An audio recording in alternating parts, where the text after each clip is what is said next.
آپ کو تحدیث نعمت کے طور پر کہتا ہوں، تحدیث نعمت کے طور پر، میں اپنی بڑائی کے لیے نہیں کہتا. آج اس لیے صرف اظہار کر رہا ہوں کہ میں یہی رات رہی ہوگی یا اس سے پہلی والی رات رہی ہوگی، مجھے اندر ایسا بند کر دیا گیا تھا کہ دن و رات بھی معلوم نہ پڑے. نمازوں کے وقت کا خیال اندازے پہ کرنا پڑ جائے. جس کو ایسی ہائی سیکیورٹی کہا جاتا ہے جہاں پرندہ بھی پر نہیں مارتا، وہ تو دنیا بھر کو معلوم ہے میرا جرم کیا تھا. ہمارا جرم صرف اتنا ہے، جرم اتنا ہی ہے کہ حق بولتا ہوں برملا، چاٹنا کسی کے تلوے ہے نہیں فطرت میری. میں آپ کو ایک بات بتا رہا ہوں، 4 یا 5 دن سے بھوک اور پیاس کی شدت تھی. ایک لقمہ بھی میں نے کھایا اور پیا نہیں تھا، اور موت کا انتظار کر رہا تھا، شاید موت آ جائے گی. لیکن جس جگہ پر میں لیٹا ہوا تھا وہاں پر چونٹیوں کی بہت لمبی قطار تھی، لال چونٹیاں جو بڑی بڑی ہوتی بہت آتی تھی. پہلے دن گئے تب بھی دیکھا چونٹیاں ہیں. لوگ جو دوسرے قیدی ہیں کبھی صابن لگا کے کبھی پانی لگا کر کسی طرح روکنے کی کوشش کرتے، لیکن 4-5 دن کے بعد میری طاقت اتنی نہیں تھی کہ کوئی چونٹی کو بھی میں روک سکوں. یہ حقیقت بتا رہا ہوں. ہاتھ پیر ڈھیلے ہو گئے تھے کمزوری کی وجہ سے، اور بستر پر کوئی بستر نہیں تھا، پتھروں پر نیچے لیٹے ہوئے، آنکھیں اس طرف کرتے ہوئے میں چونٹیوں کی قطار دیکھتا رہا بہت دیر تک، دن بھر. اور پھر ظاہر سی بات ہے لال چونٹیاں جب قریب آتی ہیں تو ڈر تو ہوتا ہے، بہت بری طرح کاٹتی ہیں، اور جہاں کاٹتی ہیں تو پورا ایک اچھی طرح سے سجا بھی دیتی ہیں، لال کر دیتی ہیں. چونٹیاں بڑھتی بڑھتی اس قدر ہو گئی تھی، اللہ شاہد ہے، اللہ گواہ ہے، بستر پر چڑھتے ہوئے پورے بدن پر چونٹیاں گھومنے لگی، اور اتنی زیادہ اس کو میں بتا نہیں سکتا. جیسے لگا ہو کسی مردے کو کھانے کے لیے کوئی کیڑے لگ گئے ہوں. پھر دل ہی دل میں احساس ہونے لگا کہ شاید میری موت ہو گئی ہوگی اور یہ کیڑے کھا رہے ہوں گے، کیونکہ غشی آ جاتی تھی، غنودگی آتی تھی، تو لگتا تھا ہم کوئی دوسری دنیا میں، کوئی انسان تو دکھتے نہیں تھے، سورج بھی نہیں دکھتا ہے، اندھیرا ہے. 3 سے 4 گھنٹے اس طرح سے لیٹے رہے. چونٹیاں ادھر کاٹیں گی ادھر کاٹیں گی، گردن پہ آ گئی، چہرے پہ آ گئی، جسم میں آ گئی. ظاہر سی بات ہے لگ تو رہا تھا، افطاری کا وقت قریب تھا. اب اس کے آگے کے معاملات جو میرے ساتھ ہوئے وہ میں ایکسپلین نہیں کر سکتا، لیکن اتنا بتانا چاہتا ہوں. طاقت آئی، جس نے بھی اٹھایا مجھے، کون تھا، کس نے اٹھایا، اللہ ہی بہتر جانے. جب اٹھ کر کے دیکھا بستر پر ساری چونٹیاں پڑی ہوئی ہیں، چل رہی ہیں، رینگ رہی ہیں جسم پر، اور میرے رب کریم کا احسان ایسے ان 50 نہیں 1000 چونٹیوں میں سے ایک چونٹی نے بھی کاٹا نہیں تھا.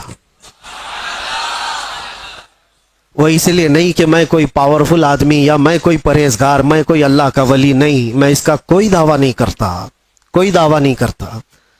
میری طاقت بھی اتنی نہیں تھی کہ چونٹیوں کو نکال کر الگ کیا جائے. لیکن اور یہ بھی نہیں ہے کہ کبھی کاٹی نہیں، کاٹتی ہیں، ابھی بھی کاٹیں گی. ابھی اگر ہاتھ پہ رکھ دیں تو کاٹ لیں گی، پہلے بھی کاٹی ہیں، مچھر بھی کاٹے ہیں. ایسے ہم ہیں نہیں کہ ہم کو نہیں کاٹتے، کاٹتے ہیں. لیکن وہ سچویشن جہاں آدمی پوری طرح سے مجبور ہو گیا ہو، ہاتھ پیر ہلا نہ پاتا ہو، چونٹیاں چڑھ گئی ہوں اور پھر نہ کاٹ رہی ہو، تب یہ احساس ہوا رب ذوالجلال تو جہاں جیسا چاہے اپنے حبیب کے غلاموں کی حفاظت کرتا ہے.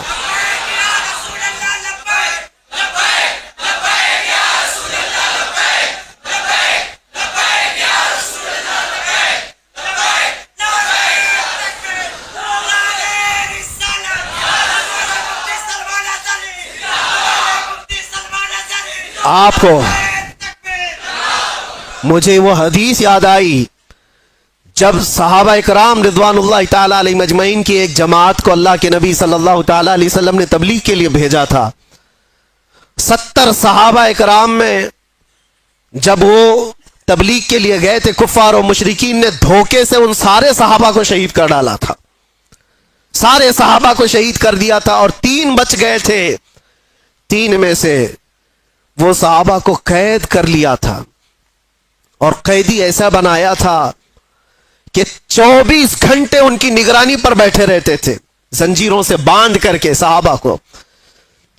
اس کے بعد ہوا یہ کہ اس میں ایک صحابی حضرت زید بن دسنہ رضی اللہ تعالیٰ عنہ، ان کو ان ظالموں نے نہایت ہی بے دردی کے ساتھ ان کے ہاتھ کی انگلیاں، ان کے پیر کی انگلیاں، ان کے ہونٹ، ان کے کان، ان کے ناک سب کاٹ کر کے شہید کیا تھا۔ ایک غلام مصطفیٰ کو نہایت ہی دردناک انداز میں شہید کیا، اور اس کے بعد ان کی لاش کو لٹکا کر کے رکھا ایک کھمبے سے، اور پہرا لگا دیا کہ ان کی لاش کو کوئی لے کر کے نہ جا سکے، کوئی لے کر کے نہ جا سکے۔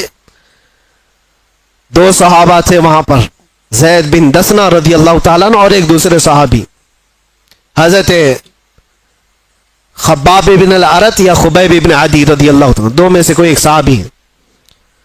اللہ کے نبی صلی اللہ علیہ وسلم مدینہ طیبہ میں بیٹھے ہیں، حضور پاک صلی اللہ علیہ وسلم نے فرمایا ظالموں نے میرے غلاموں کو شہید کیا ہے میرے غلاموں میں سے کوئی جو بچے ہوئے میرے ان صحابہ کی لاشوں کو لے کر کے آئے میرے پاس۔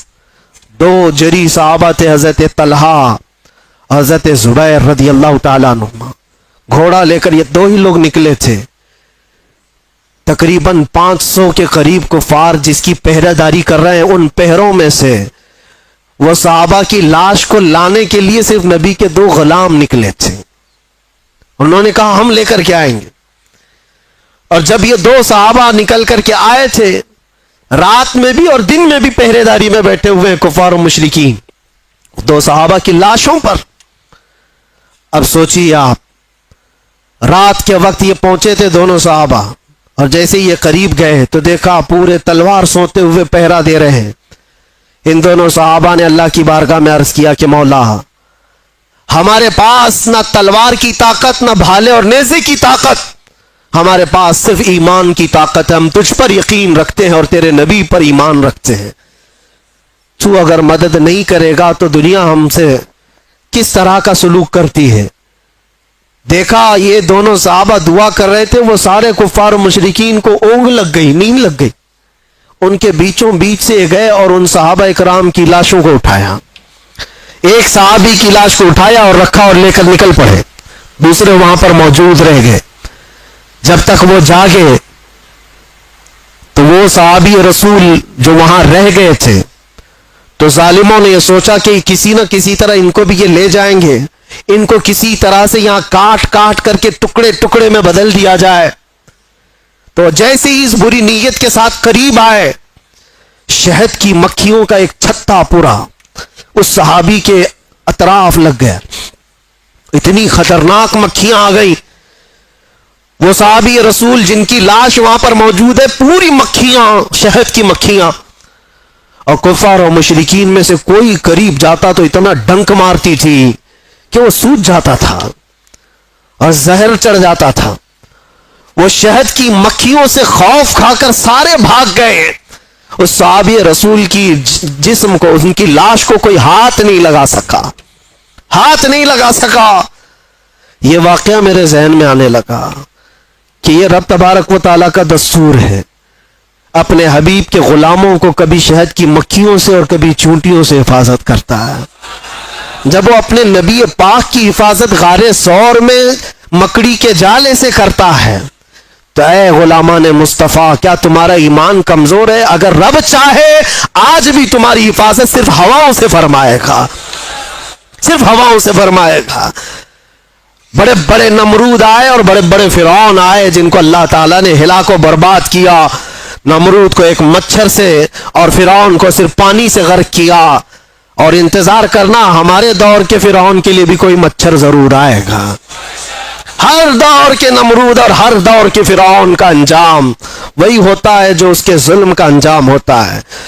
اس لیے کہ قرآن میں اللہ تعالیٰ فرماتا ہے وَمَا اللَّهُ بِغَافِلٍ عَمَّا يَعْمَلُ الظَّالِمُونَ، اللہ تبارک و تعالیٰ ظالموں کے کام سے بے خبر نہیں ہے، ہر چیز دیکھ رہا ہے. انما یؤخرہم لیوم، ان کو ڈھیل دیتا ہے ایک دن تک کے لیے، اور کرو، انہیں ڈھیل دیتا ہے. اور ظالم یہ سمجھتا ہے میں جو کر رہا ہوں میرا پاور ہے، میری طاقت ہے، اور جس دن رسی کھینچی جائے گی تو پھر سب کچھ اسے سمجھ میں آ جائے. یاد رکھو لیکن تمہیں گھبرانا نہیں، ڈرنا نہیں. اسی لیے یہ بول کر کے ہی میں اندر گیا تھا، نہ گھبراؤ مسلمانوں، ابھی خدا کی شان باقی ہے، ابھی اسلام زندہ ہے، ابھی قرآن باقی ہے. جب یہ ہے تو پھر گھبراؤ.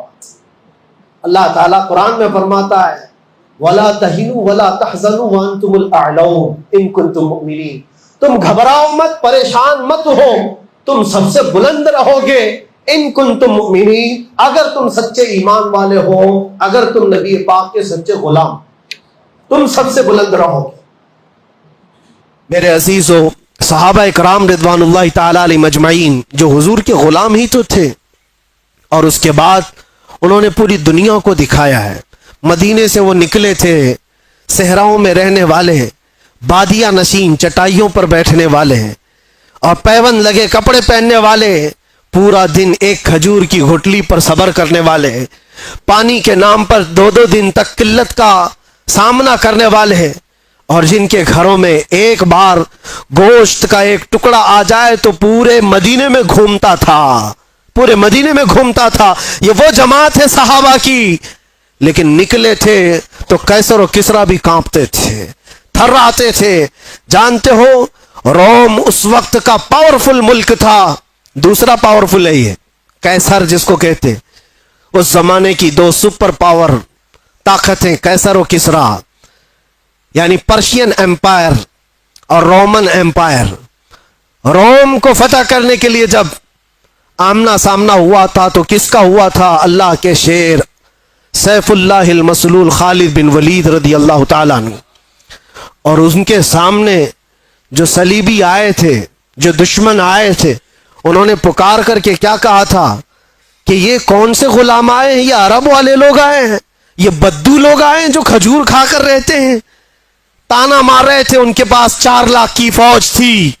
خالد بن ولید سے انہوں نے کیا کہا تھا کہ تمہارے پاس سبزی کاٹنے کی بھی تلواریں نہیں ہیں، تم جو لے کر کے آئے ہو. خالد بن ولید نے جواب میں صرف اتنا ہی کہا تھا، اے عیسائیو، تمہاری فوج جس طرح شراب کو پسند کرتی ہے، ہماری فوج شہادت کو پسند کرتی ہے. یہاں وہ جذبہ لے کر کے آئے ہیں، تلواریں نہ دیکھو، بھالے نہ دیکھو، نیزے نہ دیکھو، ایمان لے کر کے آئے ہیں، یقین لے کر کے آئے ہیں. عزیزان گرامی وقار، میں کل ملا کر کے ایک ہی بات کی طرف فوکس کرنا چاہتا ہوں. ان کے جو ہم غلام تھے، خلق کے پیشوا رہے ہیں. تم سچی غلامی میں آ جاؤ، تم امت مصطفیٰ ہو. اللہ تعالیٰ نے قرآن میں تمہیں خیر امت کہا ہے. کیا آج کسی جوان کو یہ زیب دیتا ہے کہ اس کے ہاتھ میں شراب کی بوتل ہو، تاش کے پتے ہو؟ اس کی جوانی کیا اس کام کے لیے بنائی گئی ہے کہ وہ جوان لڑکیوں کی عزت کو تار تار کرتا رہے، صرف اپنی خواہشات کے لیے، اپنے نفسانی کا تکمیل کے لیے وہ عورتوں کے پیچھے رہے، لڑکیوں کے پیچھے بھاگتا رہے؟ نہیں نوجوان، تجھے اللہ تبارک و تعالیٰ نے محمد عربی کا شیر بنایا.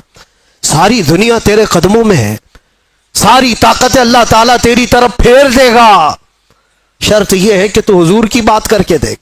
اسی لیے عمر ابن خطاب رضی اللہ تعالیٰ عنہ نے سچ کہا تھا. جانتے ہو جب بیت المقدس فتح ہو گیا تھا، حضرت عمر فاروق رضی اللہ تعالیٰ عنہ بیت المقدس جا رہے تھے. وہاں لوگ انہیں پہچانتے بھی نہیں تھے. ابو عبیدہ بن جراح ایک صحابی وہاں پہلے سے موجود تھے. وہاں کے عیسائیوں، یہودیوں سب کو بتایا تھا کہ امیر المومنین آ رہے ہیں مدینے سے، امیر المومنین آ رہے ہیں مدینے سے. سب لوگ دیکھنے کے لیے باہر کھڑے ہو گئے تھے. لیکن امیر المومنین کس شان سے آ رہے ہیں؟ وہ اپنے ایک غلام کو لے کر اپنے گھوڑے کے ساتھ جا رہے ہیں. کیا کمال کی عدالت ہے عمر فاروق کی. اپنے غلام سے